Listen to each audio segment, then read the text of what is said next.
Oh, you scouts walked in just 2 minutes late. We would have had you leading us. I'll make sure they don't forget it for the next few years. All right. If following the agenda, the first item is we have a proclamation that we'd like to share with the public, proclaiming May as a month against gun violence. I want to invite one of our residents to come up, maybe and introduce this subject. Galen Benyon, you want to come on up? Thank you. I just recently joined this group that's a volunteer group called Moms Demand Action. And this group is one of several groups working towards an event on June 8th in commemoration of the gun violence awareness. In 2013, a young woman was killed in Chicago, and they've had this day since then to remember to remind us what we should be doing as citizens to help our communities be safer. I have a speaker on the way. She should be here any minute. She is one of the survivors. Her mother is one of the survivors, and she is of the shootings in Trolley Square back in 2000. That's right. I don't remember what year. The public is in favor of a safer country. In 2013, 91% of the public polled wanted universal background checks. Moms Demand Action and other groups do not want to take guns away. We're trying to make our country safer. I attended the open house that Representative Harrison led last Wednesday at Corner Canyon School, and that was the first topic of discussion that the public brought up, was school safety and gun safety. So it's an issue that is on all of our minds, and we're wondering what we can do to make our communities safer. And we applaud Cottonwood Heights that we know of. This is the first city in Utah that is making this proclamation, and so we're very delighted that you're doing this in support. We have, for your information, on June 8th at Sugar House Park, we will have an event from 3 to 5 p.m. that is just many community organizations will be there, like Domestic Violence Coalition, Prevention Coalition, and Suicide Prevention. And so we invite people to come to that event and learn more and connect with these other organizations that are working to prevent gun violence. And I am sad my speaker is not here. Her name is Kate Hinckley. If she comes, can she have a moment? Yes, if she's here within a few minutes, we have a Okay. couple items we can Okay. maybe squeeze her in. Is that Okay. her walking in by chance? Yes, that is her. See? Okay. Good timing. Good. Okay, I'll let her speak. Okay, Kate, we'll let you take over. Okay, I just explained about our group and about our event. Kate, welcome to Cottonwood Heights. Hi. Glad you could join us. Yeah. So I don't know what she explained so far, but did she explain Wear Orange? Yes. Well, she barely started to touch on it, but yeah. So Wear Orange it's now nationally recognized as gun violence survivor awareness. It's a non-political way just to elevate survivor voices who have been lost in this truly American problem that we've been facing. And we think it's really important, especially me. I actually grew up down the street. I went to Brighton. And my sister, Kirsten Hinckley, was a sophomore at Brighton when she went shopping for Valentine's cards with my mom at Trolley Square and lost her life. And her friends crossed that crosswalk to go to that church for her funeral. So it's very personal to me, and it's very important for me to have an opportunity to talk about Kirsten. And that's what survivor awareness is elevating survivor voices so they can share these stories. And it started, her, Hedya Pendleton in Chicago was killed a week after performing at the Obama inauguration, and her friends, for their graduation in June, which was also Hedya's birthday, decided to wear orange, which was her favorite color. And it's also the color that hunters wear to signal don't shoot. So that's the beginning of Wear Orange, and it has now transformed into this nationally recognized day. So, and we really hope that you guys will sign the proclamation.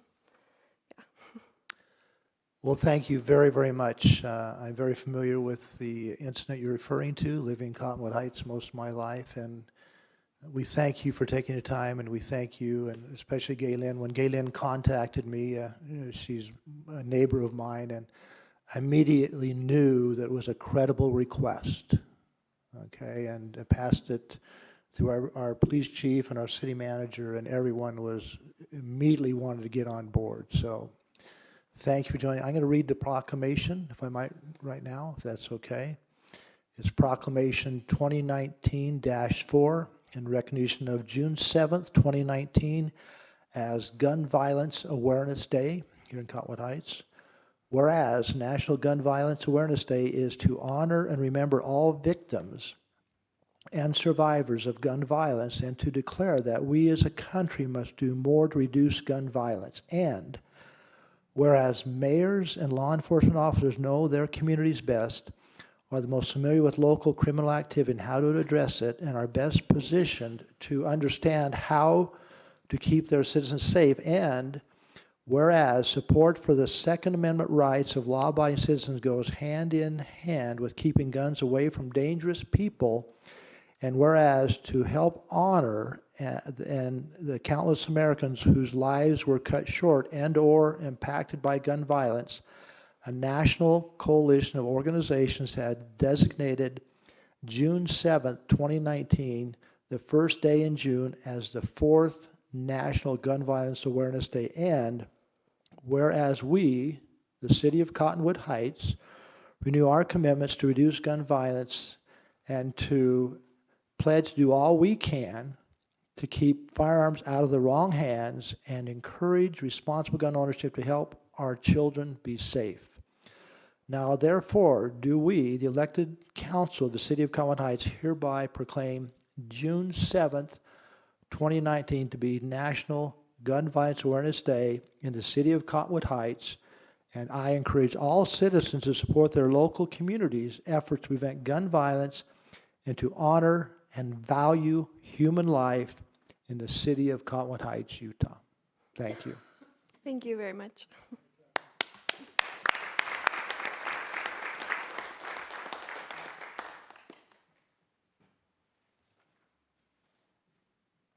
We present this proclamation.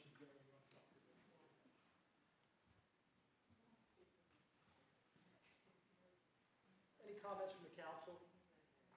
I know Tally dressed. Thank you.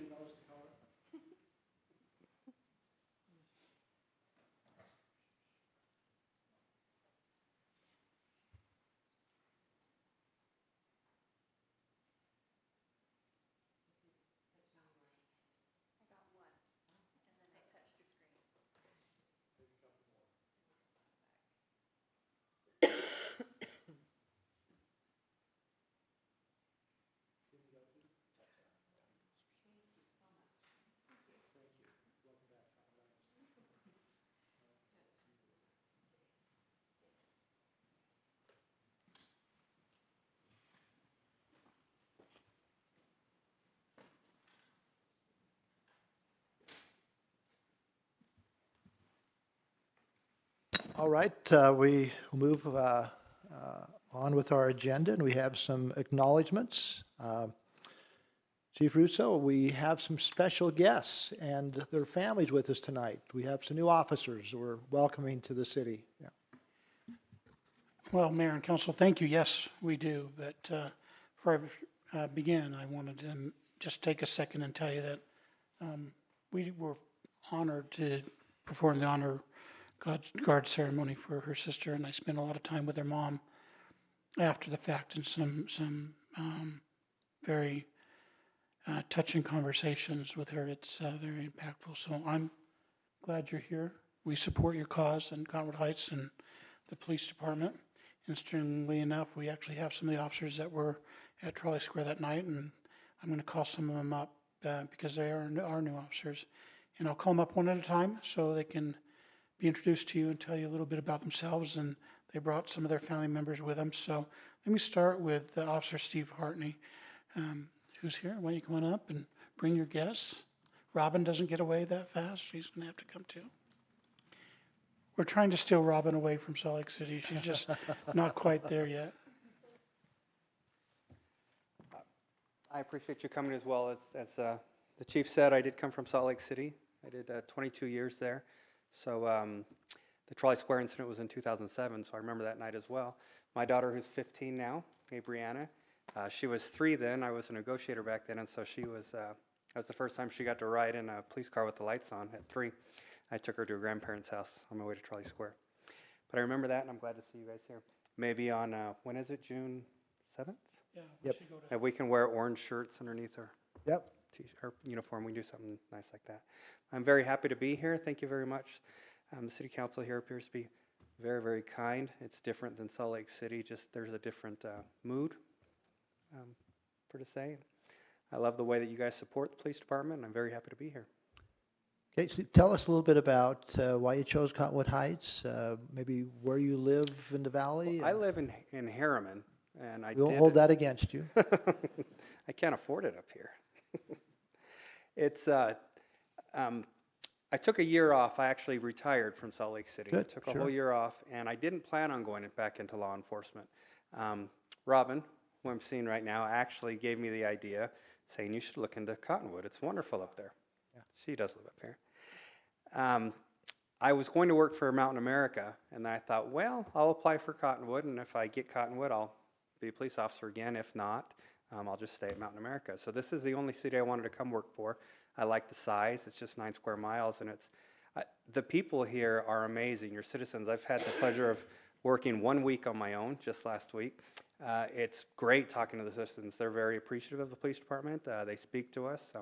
I like the vehicles. We keep them very clean. They're very well maintained. All of our equipment looks nice, and I like being able to speak to all the citizens almost like friends. We just help them and solve their issues and problems, and we help them decide to do what they would do under a normal circumstance. It's just wonderful to be here. Hopefully I can bring some experience. Well, thank you and welcome. Very impressive. Thank you. And Thank we'll you. see you around. And again, when you see any of us, please come up and talk to us individually. That's a great thing about a small municipality. You get to know the mayor, you get to know the council, and we love to interact with you individually whenever you see that opportunity. Great. Sincerely. Thank you So so Steve, much. welcome. And welcome to your daughter as well. I don't remember her name already, but she makes you look good. Brianna, Yeah, Adriana, welcome. Thank you. thank you very much.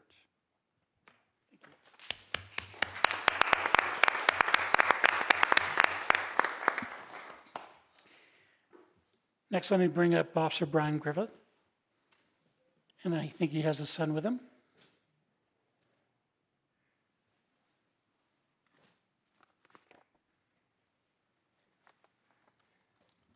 Good evening. My name is Brian Griffith. I worked with West Jordan Police Department for 20 years. Well, I was in the military before that, and I got out and went to work for West Jordan. I enjoyed police work, but you know, it's a toll on your family. And once again, I retired after my 20, thinking that I would be done. I missed some aspects of police work. I enjoyed going and solving problems. I enjoyed responding to the calls of people who needed assistance, and so after a lot of thought and talk with my family, I decided to apply again. But then I had one more issue, and I needed to enjoy my final 10, 15 years of work, and so I needed a place where I could go and I could enjoy it. You meet a lot of people, you gain a lot of friends, and I talked with many people. And it was a process trying to figure out where I wanted to apply and to work. And I'll tell you that my draw to Cottonwood City was your police chief and your admin. I talked to many of their employees. I watched where they went when they left here. A lot of employees will leave and go somewhere else because they're not satisfied, and that's not the case. These gentlemen left to take better positions, to extend their careers and move on, and that is an example of a good leader, and that's what I wanted to work for, and so that's why I chose Cottonwood Heights, and they jumped on there and they were quick, and so it was a great process, and I'm glad to be here. This is my son Cameron. I have two daughters. They're both older and married, and one granddaughter. So I appreciate your opportunity to work here. Thank you. Before you leave, where do you live? Oh, I live in South Jordan, Where, South Jordan? about 104th South and about 10th West. Yeah. Cameron, where do you go to school? South Jordan Middle, South Jordan Middle? Are you going to go into law enforcement someday? maybe. Maybe. I've done all the public service we need. Well, thank you. And again, as we mentioned to Steve, as you see the mayor or the council, please come up to us, talk to us, get to know us. We'd like to get to know you better. You know, that's, again, not to be redundant, but it's a great thing about a small municipality. We get to know our officers, and you get to know the council. So welcome once again. Thank you for joining our team. Yeah.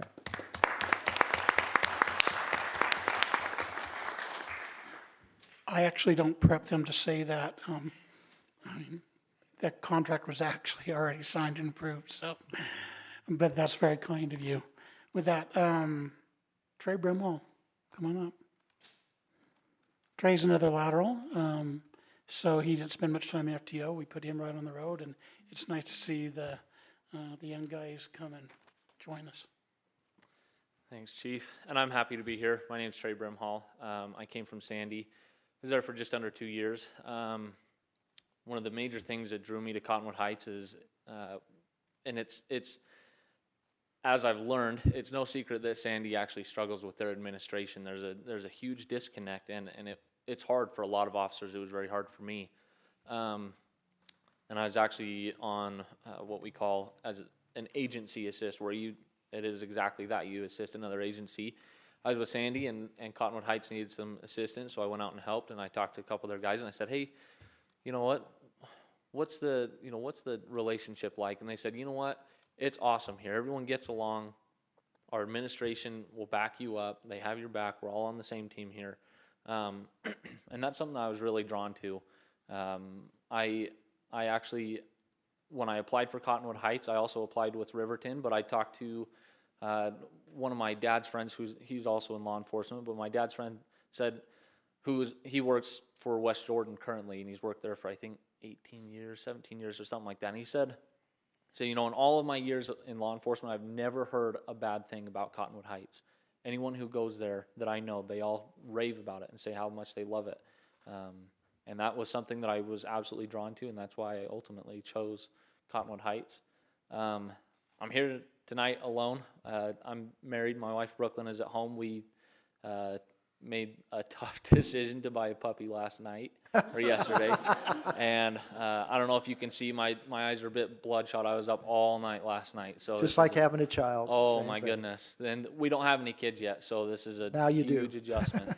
This is a huge adjustment. So unfortunately, she couldn't be here tonight. She's at home with little Copper. But that's me. And we live in Saratoga Springs. Sure. That's a little bit of a commute. Yep. But again, Trey, Not I remember meeting you in the hallway the other day, so glad to see you again. And again, welcome. And Thank you.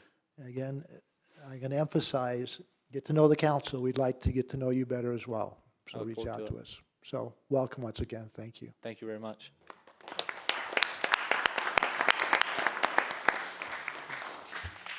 And last but certainly not least is Tyler Christensen. Come on up.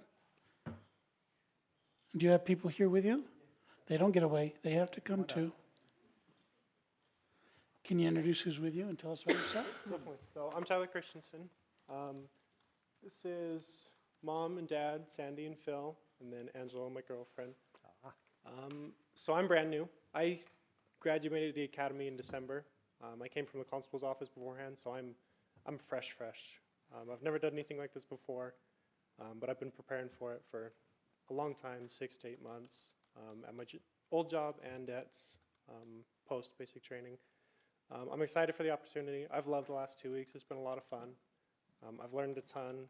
I've been able to interact with the community, which is one of the main reasons that I came here in the first place. I live just down the street. I live over at Boulder Hollow. That was one of the main reasons I applied here. I wanted to be part of the community that I was living in, and I've been able to do that, and I've really enjoyed it. So Did you go to Brighton High School too then? No, I grew up in West Jordan. Oh, Went to okay. West Jordan High School, but just came over here 8 months ago, Oh, about. okay. Yeah. Mom and Dad, tell us something about your son. Come on. You weren't ready for this, were you? We're very proud of him. He's a good young man, and he's going to do some great work. So we're proud of his ambition and desire to serve, and looking forward to seeing some great things from him. All right.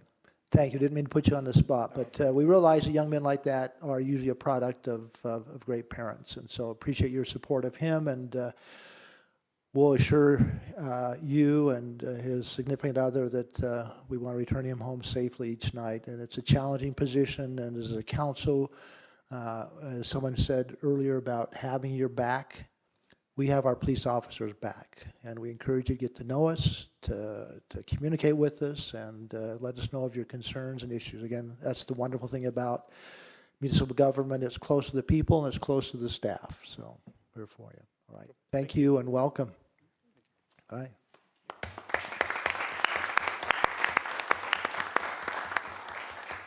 Thank you, that's all I have. All right. Good If job. Please. Please. If I make a comment. Anyone? Feel free. First off, to the young man, I believe it was Cameron, there's a reason sometimes there's generations of families that are in public service. I really, you may end up being an officer, who knows?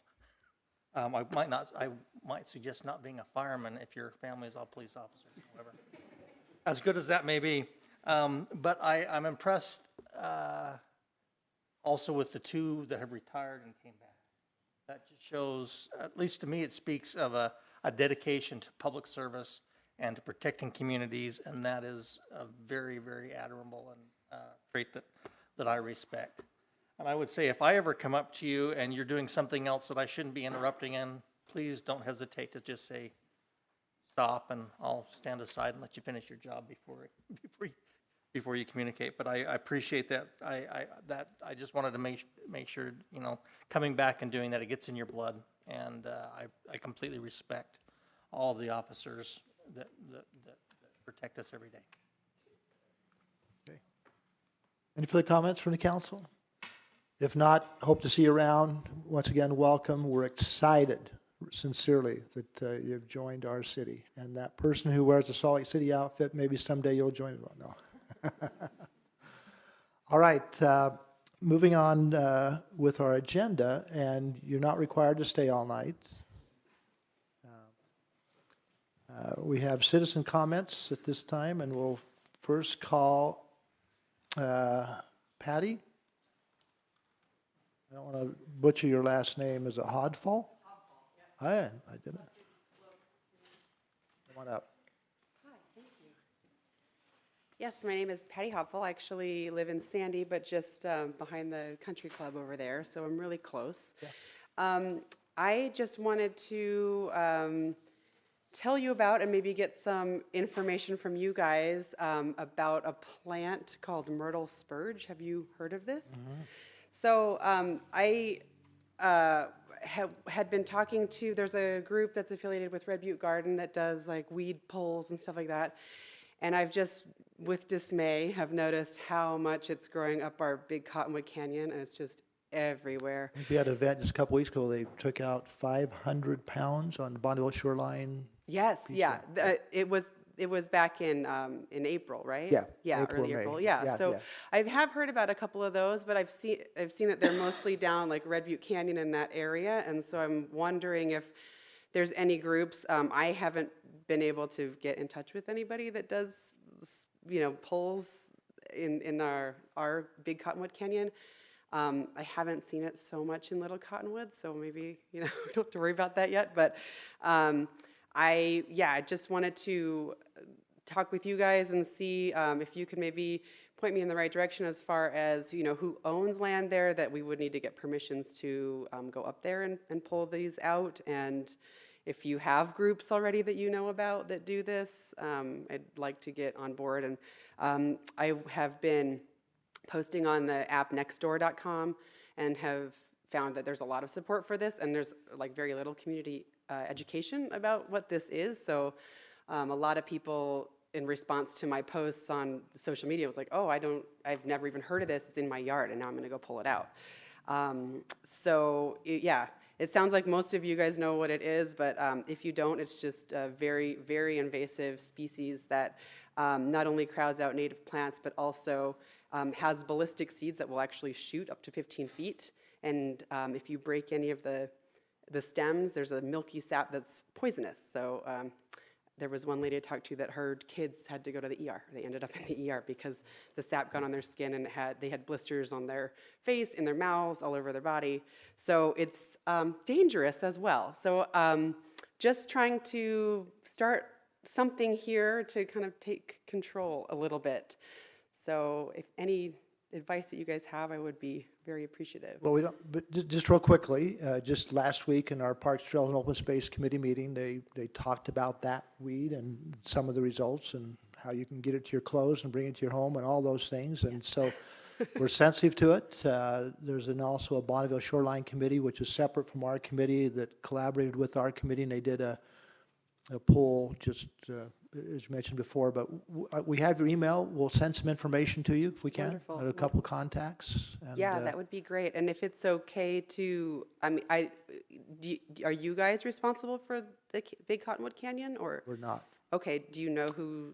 Well, we coordinated with that event, and maybe Christine, you know, it was with the Forest Service, with the Bonneville Shoreline Committee, and our committee, and some others.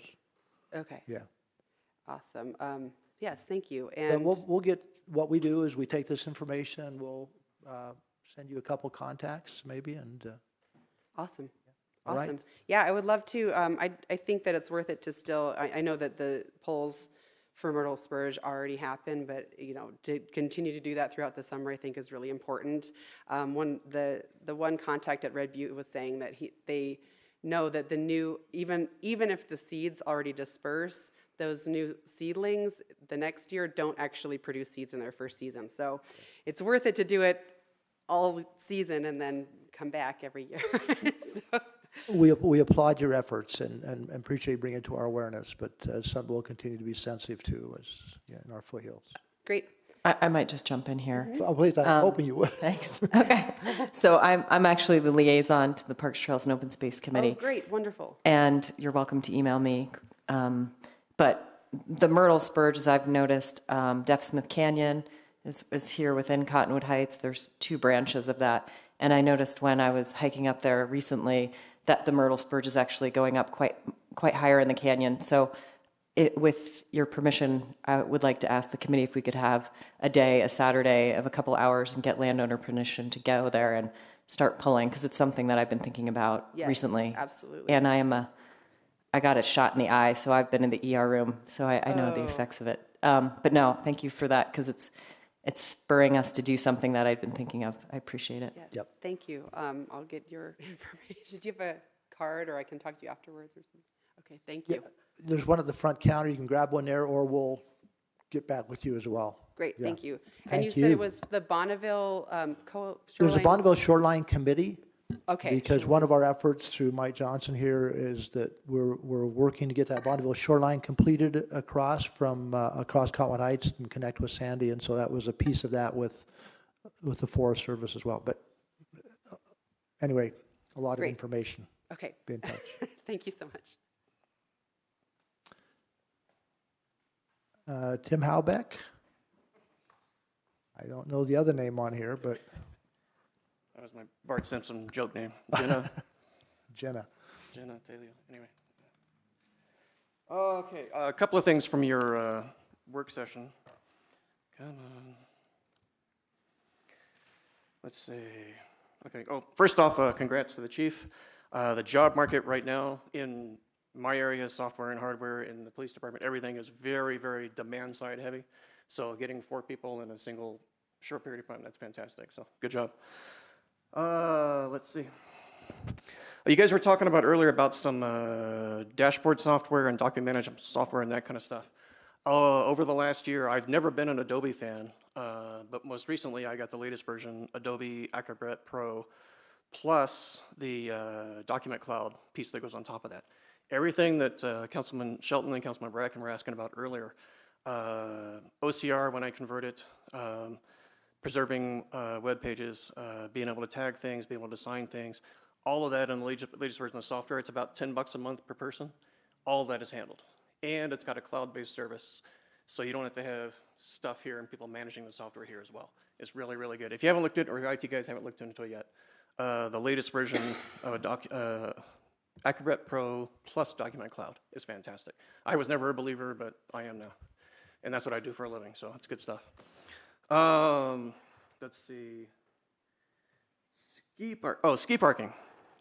So yeah, I see this as an entire valley problem, not just a Cottonwood Heights problem, but we're the people that feel the pain of it. I think the perception of the number of buses and the bus service is not what the actual service is. I know that I've been up there before when the bus ridership wasn't that great, but I think there needs to be a lot more perception of, there are a lot of buses, no matter where you're coming from in the valley. Here are the areas where you can park. Here, if you live in Tooele, here's where you park. If you live in Sandy, here's where you park. I think a better job of map management. That's not a city council thing for you guys. Yeah. That's a multi-city coordination and communication of, let's get people on the ridership rather than driving themselves. Along those lines, there are a couple of things you can do without having to coordinate on that stuff. Maybe certain hours of the day, say 5 a.m., 6 a.m. until noon, no single drivers going uphill. That'll force people to park downhill, do an unpaid Uber kind of thing, so that you're going to reduce the number of parking spaces up there. As far as parking spaces go, not a single resort actually advertises, because I went and looked everywhere, and I looked in the Forest Service as well. Not a single resort advertises, this is how many parking spaces we have available. And since the 2003 Act, they can't increase it anyway, so that's why they have all the roadside parking. Let's see. And the last thing was, we, in our ordinance for the cell phone things that was updated last year that you guys all voted on, we have the right to ask the cell providers for a map of where all those cell phone towers are and what their capabilities are. I would ask that you guys request of those guys that information, just so it was kind of publicly available. There's a project I'm working on later this year that I need that information on. So if you guys could request that, I'd really appreciate it. Okay, thanks. Thank you. And as you walk away, thank you for attending the Parks, Trails, and Open Space Committee last week and sharing your efforts on the signage for Ferguson Canyon. So yeah, the signs are up there. They're still good. That glue is still looking good. I did not get a chance to do the Jordan Parkway walk yet because it's been raining every day, but I'll get there. But thank you meeting with them. Yeah, I bet. Appreciate it. All right, Eric, come on up.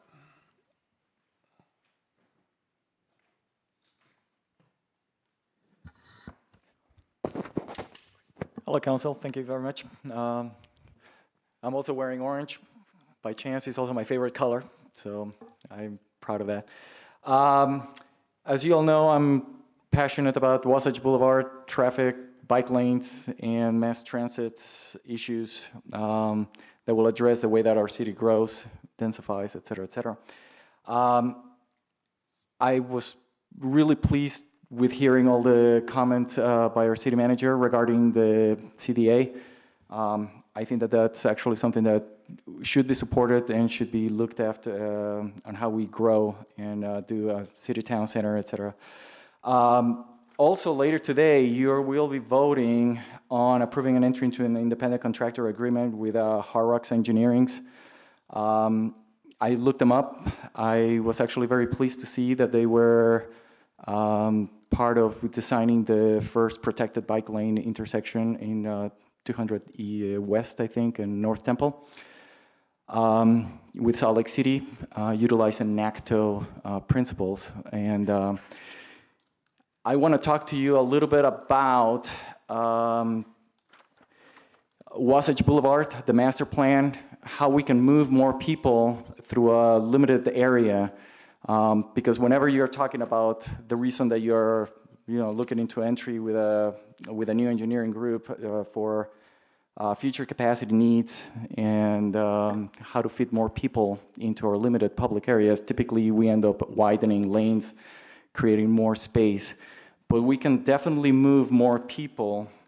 A typical 10-foot lane moves about 600 to 1,600 vehicles per hour.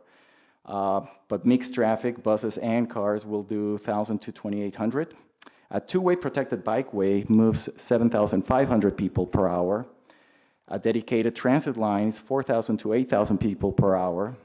A sidewalk actually moves 9,000 people per hour for the same amount of space.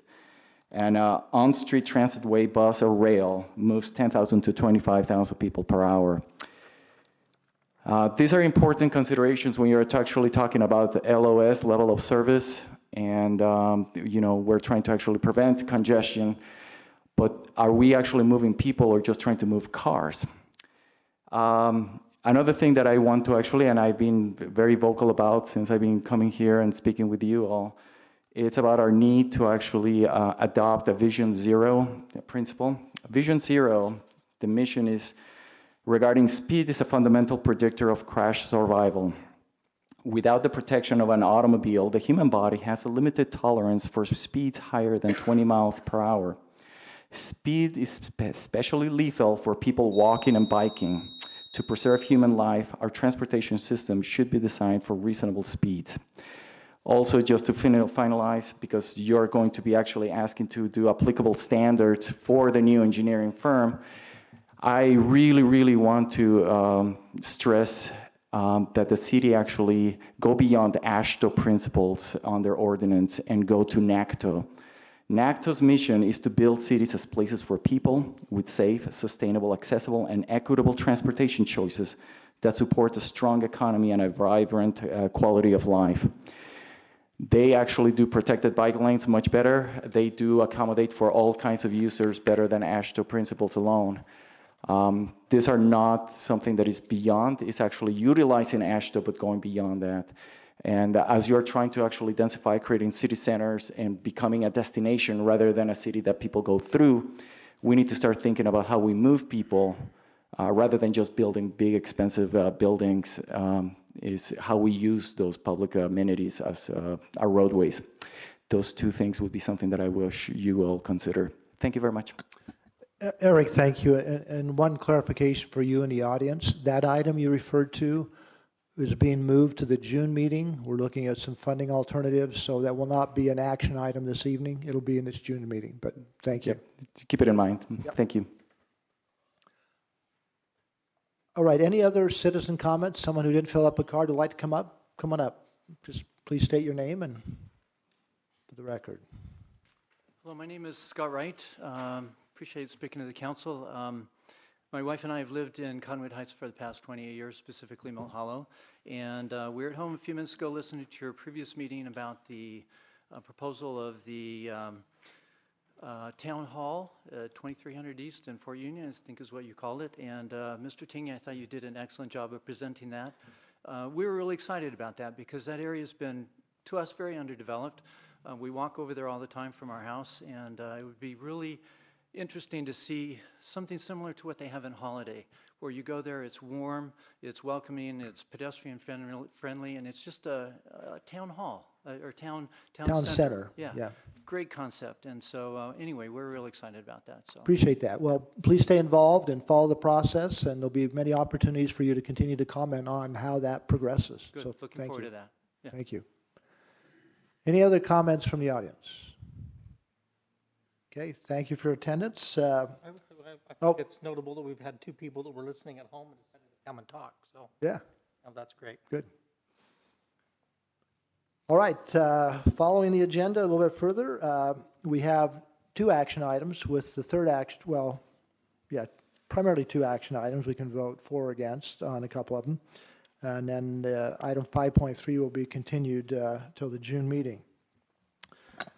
The first item is consideration of ordinance 321-A, approving the rezone of real property located at 1810 East Fort Union Boulevard from R18, residential single family, to mixed use, and amending the zone map. Mike, do you want to speak to that just real quickly? I can. I'll be brief. If you have more questions, I can come up. But just we've been through it, so I think we know. But this is the parcel of land directly east of the fire station on Fort Union. The the general plan land use map designation is currently mixed use, so this rezone request complies with the long-range land use map in the general plan. Staff and the Planning Commission have both recommended approval. All right, thank you. Any questions from the council? Really quick, as far as preserving right-of-way or future things like that, like what we did with the Czech City and Zions Bank, which is now finally being utilized, is that's something that happens during the planning commission phase or a conditional use, is that correct? Yeah, any details or modifications to the site itself or requisite improvements to the right-of-way frontage there would be a requirement of redevelopment. So when that development application comes in, really regardless of the zone, but particularly if it's an increase in intensity of development, then we can require those improvements to be made at that time. And we'll look at capital plans and other things like that and make sure we're catching all that.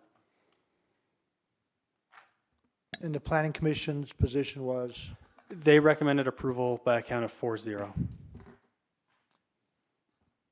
Any further discussion? Hearing none, I'd entertain a motion for... I move that we approve ordinance 321-. It's been moved by Councilmember Bracken. Do I have a second? Second. Second by Councilmember Bruce. Any further discussion? Hearing none, I'll call for the vote. Councilman Shelton. On both of these items, I have considered the purchase of these properties personally, and so I think I will abstain if I could. Okay. Councilmember Michael. We're voting. We're voting. We've been moved and seconded. Yes. Councilmember Bruce. Yes. Councilmember Bracken. Yes. And I will vote yes, with Councilmember Shelton abstaining. With that vote of approval, then item 321D, we'll not be voting on that. We'll be moving on to the next item, which is item, ordinance 322-A, approving another rezone of real property located at 1648 and 1680 East Fort Union from R18 residential to mixed use. Mike, you want to Again, very introduce that quickly. real quickly? Sure. This is just down the street on Fort Union to the west, on about a half an acre of land. It's made up of 2 parcels of land. One has a building on it, one is undeveloped.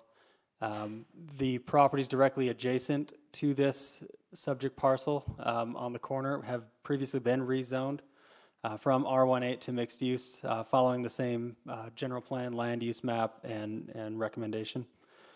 So again, this is a zone from a rezone application from R18 to mixed use that complies with the general plan.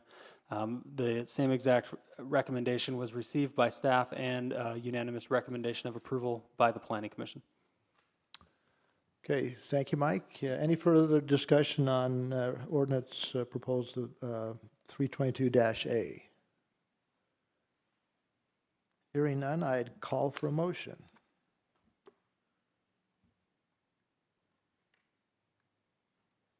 We approve ordinance 322-A. It's been moved by Councilmember Bracken. Do we have a second? Second. It's been seconded by Councilmember Michael. Any further discussion? Hearing none, I'll call for the vote. Councilmember Bruce. Yes. Councilmember Bracken. Yes. Councilmember Michael. Yes. Councilmember Shelton. Will again abstain. Okay. And I will vote yes.